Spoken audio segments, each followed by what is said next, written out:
आसाराम का कांड हुआ था,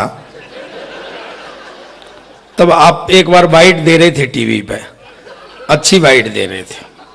एक बार तो मैं भ्रम में पड़ गया कि ये आसाराम बाहर कैसे आ गए। नहीं, मुझे मोतियाबिंद है यार, दूर का कम दिखाई देता है। मैं आपके चरणों में अपना सर रखता हूं, प्रणाम करता हूं। बैठ जा। तू सरदार का फोटो पहली बार ले रहा है क्या?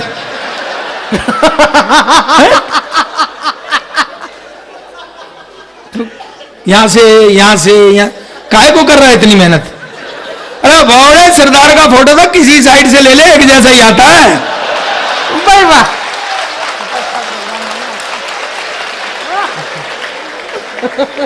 खामा मेहनत कर रहा है भाई। और बताऊं तुझे, किसी भी सरदार का ले ले, एक जैसा ही आता है।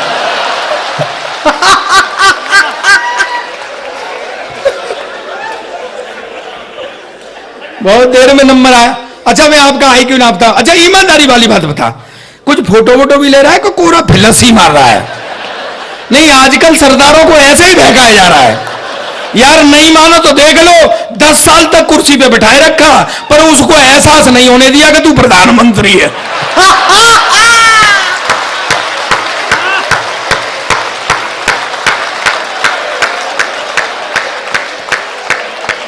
भाई बढ़िया सरदार। ये यहाँ का IQ है, समझे? तू आया है 20 रुपए वाले नोट के यहाँ से। सुन, ये IQ 1000 के नोट वाला है। अब तू मेरी बात सुन। तू फिर बीच में मत बोले। तू मेरी बात सुन। हाँ सुना। इस IQ में आई में हूं, तू क्यों में ही है अभी भी?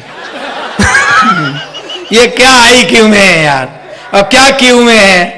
कह रहा मैं उत्तर प्रदेश का यादव नहीं हूं, मैं MP का यादव हूं, ISI ब्रांड। तू क्या खाक ISI ब्रांड है? उत्तर प्रदेश के यादव सरकार चला रहे हैं, तुम अब तक ढोर ढंगर चला रहे हो।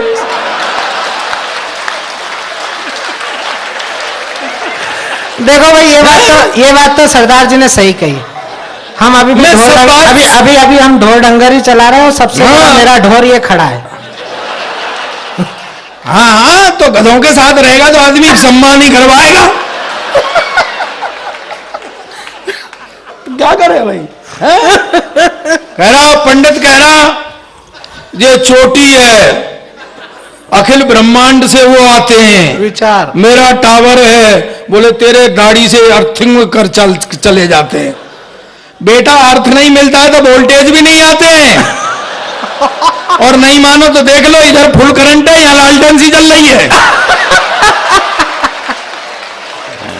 पागल सरदार को छेड़ रहा है।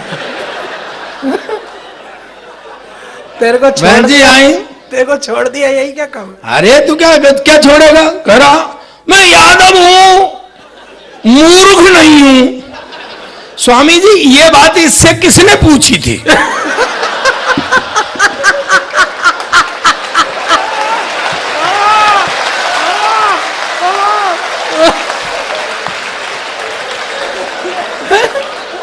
आदमी अपनी औकात खुद बताता है।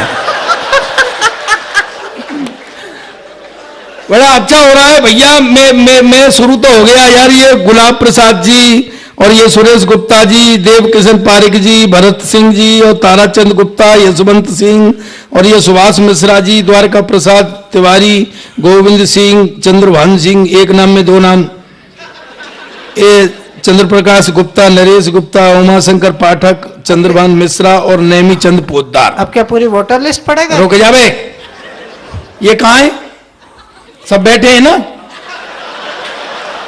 भाई साहब? तो आप नहीं समझते, मैंने ये इसलिए हाजिरी ली है कि मेरा लिफाफा यही फंसा हुआ है।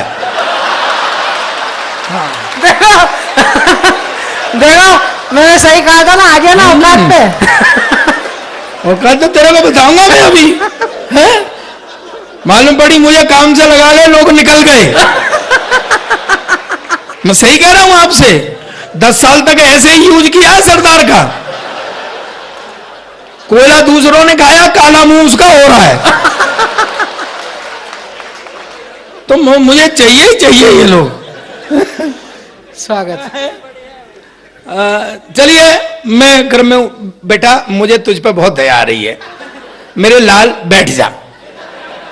तू जब से ही खड़ा है, परमात्मा ने खड़े होने के लिए पैर दिए तो टिकाने के लिए भी कुछ न कुछ दिया है बेटा।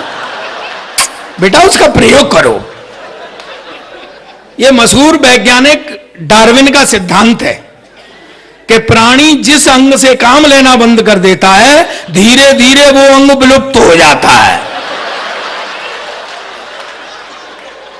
बैठ जा बेटा कहीं।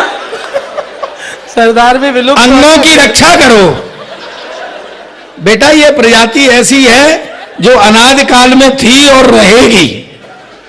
सरदार कभी खत्म नहीं होते, नेचुरल। क्योंकि एक सुन ले, हाँ। क्योंकि हम प्योर नेचुरल हैं, हाँ।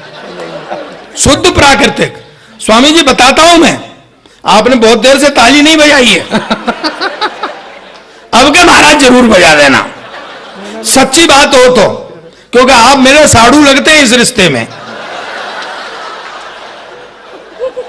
पर वहां माता सवार हो जाती है।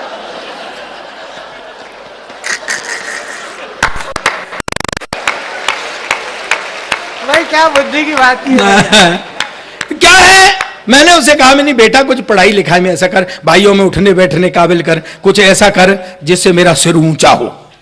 पता है रात के 12 बजे 2 तकिए लेके मेरे सिर के नीचे देने लग गया। मैं कहा साले तू क्या कर रहा है? कहता तू ही तो कह रहा था कि मेरा सिर ऊंचा कर।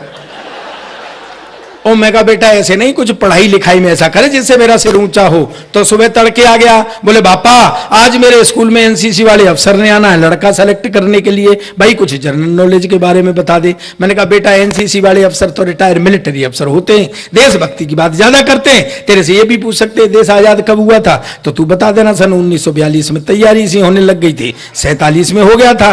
और ज्यादा से ज्यादा तेरे से ये पूछ सकते हैं कि भाई इसमें योगदान किसका किसका था, तो तू बता देना। वैसे तो सारी पब्लिक का ही योगदान था, पर नेहरू, गांधी, चंद्रशेखर, भगत सिंह जैसे लोगों का सबसे ज्यादा था। पर भाई जी वो तो बेड़ा गर्क करे आया। दरअसल उस अफसर ने उसे सवाल ही कुछ और पूछ लिया, कि बेटे तेरा जन्म कब हुआ था? कहता जी सन 1942 में तो तैयारी सी हो। तेरा नाच है तो। और 47 में हो गया था। कहता जी अब आप मुझसे ये पूछोगे कि इसमें योगदान किसका किसका, तो वैसे तो सारी पब्लिक का योगदान था, पर नेहरू एक कांग्रेसी नेताओं का सबसे ज्यादा था। और मैं पिटे मुंह तेरे, मैं तू जिनकी बात करता है, मैं पता है भगत सिंह जी जब तेरी उम्र के थे क्लास के मॉनिटर बन गए थे, तू साले बन सकता है? कहता पापा मेरी उम्र के तो क्लास के मॉनिटर बन गए थे, पर जब तेरी उम्र के थे ना तो फांसी पर चढ़ गए थे। हमेशा उल्टी पुल्टी बात करता है। एक दिन क्लास में शोर हो रहा, मास्टर ने खड़े होके कहा कौन उल्लू का पट्टा है खड़ा हो जाए, तो मेरा बेटा ही खड़ा हो गया। मास्टर ने कहा तू उल्लू का पट्टा है? कहता नहीं जी आप अकेले खड़े अच्छे नहीं लग रहे थे ना। चलिए मैं इस बच्चे को सुला देता हूं। और हमारे कमिश्नर साहब किधर बैठे हैं?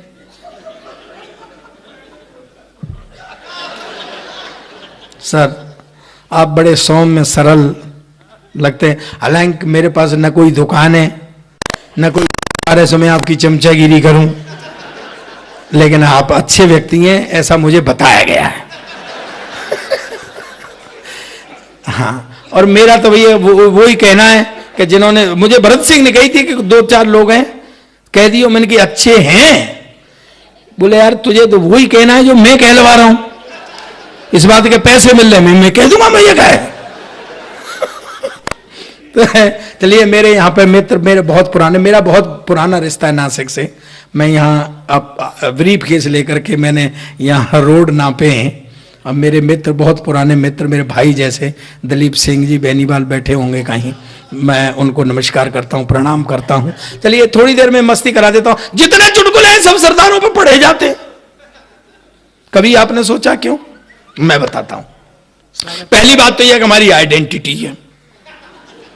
हाँ ये आके कहे एक आदमी था तो क्या फिगर बनेगी भाई, लेकिन जैसे ही कहता है एक सरदार था तो एक फिगर बनती है।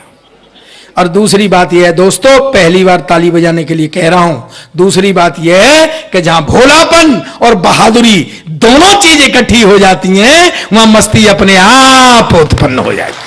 वाह वाह वाह वाह वाह वाह वाह। इसका एक उदाहरण देता हूं मैं आपको। मैं हिंदू माइथोलॉजी से आपको, माइथोलॉजी से हाथ से निकाल के देता हूं, आप सुनना आराम से। 4 आदमियों को फांसी हो गई, हिंदू मुस्लिम सिख ईसाई, चारों खड़े, जेलर खड़ा, मजिस्ट्रेट खड़ा, इधर वो खटका खींचने वाला बैठा है, वो खड़ा हुआ और उन्होंने कहा कि भाई चलो, सबसे पहले ईसाई को खड़ा किया, बोले अपनी आखिरी इच्छा बताओ, अपने इष्ट को मनाओ। उसने बाइबल मंगाई और वो गॉड से मी एंड ऑल वो किया। जैसे ही फांसी के फंदे का खटका दबाया, फंदा गले तक आया, रुक गया। बोले भाई इसकी तो सुन ली गॉड ने, बच गया, उतारो। फिर भाई साहब प्लीज, भाई साहब